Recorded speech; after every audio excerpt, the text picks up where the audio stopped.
Hey everyone, Trent here. Today I'm going to be talking about the post-credit scenes for Spider-Man Far From Home, one of which has been my favourite scene out of any of the post-credit scenes so far. Naturally, there will be spoilers for Far From Home and the end credit scenes in this, so if you don't want to watch, look away now and come back later, but I'm happy to listen to everyone's opinions and speculation on what it all means. Now, the first scene takes place immediately following the events of the movie. Now, to give context to this, Mysterio has been revealed as the villain, utilizing the bath technology that Tony introduced in Civil War, the holographic technology that recreated Tony's kind of therapy session, and he's been using that to create these illusions. Now, mix that with the Edith glasses, which we've seen in the trailer, and that is able to connect with basically any technology in the room. It's like a major intelligence hacking service. So Peter's able to hack into anything, which he gifted these glasses stupidly. The good old Parker Luck chimes in to Mysterio when he didn't realize he was the villain. So, at the end of the movie, Spidey and Mysterio have a battle to the death where Mysterio seemingly dies.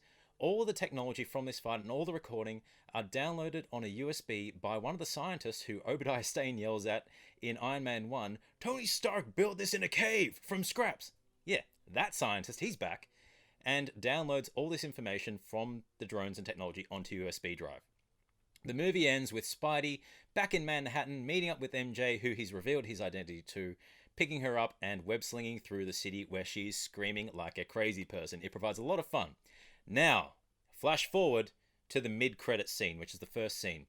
We immediately pick up with Spidey still web-zipping with MJ through the city, landing in Times Square. I think it's Times Square. And we see a news broadcast where we see Mysterio's death, which has been made to look like it's at the hands of Spidey. Now, at the end of this broadcast, they do a cut where we know that Spider-Man has been labeled a villain by a dying Mysterio, and we finally get one of the biggest elements that's been missing from the Spider-Man franchise. Controversial news figure from the Daily Frickin' Bugle, J. Jonah Jameson, Double J himself. But that's not all. He's played by J.K. Simmons, returning from the Raimi franchise, doing the "Spider-Man's a menace! Mysterio's a hero, Spider-Man's a killer, and he's a menace to society." I laughed and screamed with excitement and anticipation. J.K. Simmons is the perfect person to play this role, and it's great that they got him back, and it's established Spidey. His entire status quo has changed, but that's not all with the scene. After Simmons appears, we also get a reveal of the identity of Spider-Man to the world at large. Holy... The screen cuts away before Peter can say shit, which is a play on May Parker at the end of Homecoming, where she found out his identity. So now the whole world knows that Spider-Man is a potential menace and killer, and his identity. So this is a complete status quo change from what's been established in Homecoming, Civil War, and Far From Home, where he's been doing charity events. He's a renowned Avenger who helped save the world. No, he's now the menace that has been plaguing his identity through the comics, and he's going to go head-to-head with Jameson. So I cannot wait to see where this goes. But the other thing that's interesting is, how did Mysterio record this deathbed confession?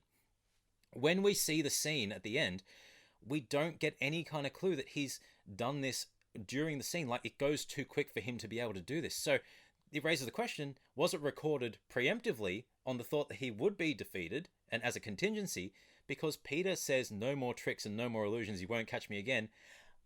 Joke's on you, Peter, he did get you again with this.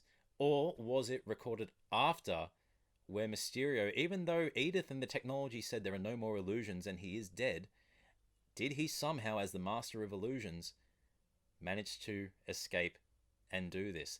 Questions will hopefully be answered in the upcoming phase, but if they are setting up for the Sinister Six, where they've got Vulture and Scorpion already introduced, Mysterio is a huge part of the Sinister Six. He needs to come back, and Gyllenhaal did a great job. It seems weird they would waste him for only one movie, but it raises so many more questions as to when this was recorded, because they used the voiceovers from Peter at the time of the battle to do this, and there was no other real hints as to Mysterio recording this at the time.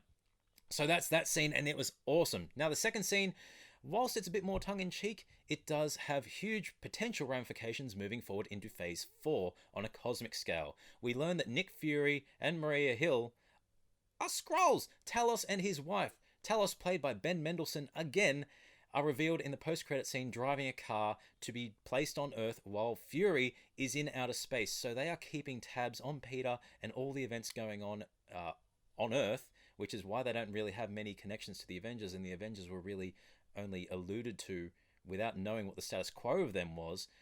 They make communications to Fury, who's appearing on a summer vacation in space, only for it to be a holographic projection, and he's actually on a giant spaceship surrounded by Skrulls, which instantly made me think of the Cosmic Shield operation of SWORD, which means Sentient World Observation and Response Department, which was introduced in Joss Whedon's astonishing X-Men run, and home to Abigail Brand, who we don't see, but it makes sense for this to be established because X-Men have been based there. It's dealing with cosmic threats and cosmic entities.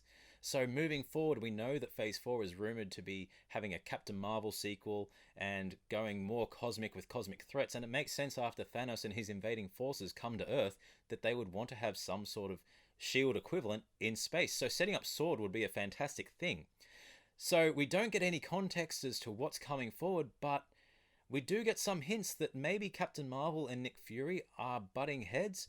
At one point, Fury, who's played by Talos, we learn that throughout the movie, Talos is actually Fury the entire time, says something to Peter about not talking about Captain Marvel, and we learn that there are more Kree outposts being discovered, so it would appear that the war with the Kree and the Skrulls is still going strong, and that could possibly lead to Captain Marvel 2. They could be dealing with Adam Warlock or the Magus, whatever iteration of Warlock that's going through. The Inhumans, we haven't met the Royal Family. They've got the Fantastic Four property, so now we've got potentially Annihilus and the Annihilation Wave, Galactus. There's so many different things that can be going on in Phase 4 that this is just raising so many more questions than answers, and it's something that I cannot wait to be explored further. So that's the post-credit scenes. I had a lot of fun with this movie, and I love where they're going for, both on Earth and on a cosmic scale. It raises so many stakes and so many questions. I can't wait to see more. Tell me your theories below. I'm Trent. Follow our handles at Fortress Nerds, and as always, you're watching The Fortress.